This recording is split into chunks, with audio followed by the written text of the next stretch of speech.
আসসালামু আলাইকুম। এই ডিজাইনের মধ্যে হলুদ কালাররা যে আপুরা নেননি, তারা হচ্ছে মারাত্মক কিছু মিস করে গিয়েছেন। এটা কিন্তু স্টক একদম লিমিটেড আছে। সো যার লাগবে নিয়ে নিবেন। এটা হচ্ছে হলুদের মধ্যে করা। আর এই হলুদ কালারটা কিন্তু খুবই উজ্জ্বল আর খুবই সুন্দর। কুসুম হলুদ আমরা যেটাকে বলি।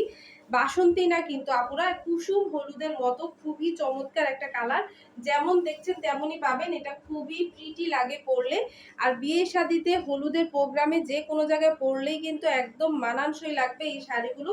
সো আপনারা কিন্তু জাস্ট হচ্ছে একটা অন্ততপক্ষে আপনাদের আলমারিতে কিন্তু রাখতে ভুলবেন না আপুরা। এত চমৎকার একটা শাড়ি। এই ডিজাইনের কিন্তু আপুরা ড্রেসও পেয়ে যাবেন। এই সেম ডিজাইনের সেম কালারের হচ্ছে আপনারা টু পিসও পেয়ে যাবেন। সো যারা হচ্ছে টু পিসের সাথে শাড়ি কম্বো করে নিতে চান তারা কিন্তু চাইলে নিয়ে নিতে পারেন। অনেক মা মেয়েরা আছে কিন্তু সেম পড়তে পছন্দ করেন। তারা কিন্তু নিয়ে নিতে পারেন। বর্তমানে কিন্তু এটা টু পিসও এভেইলেবল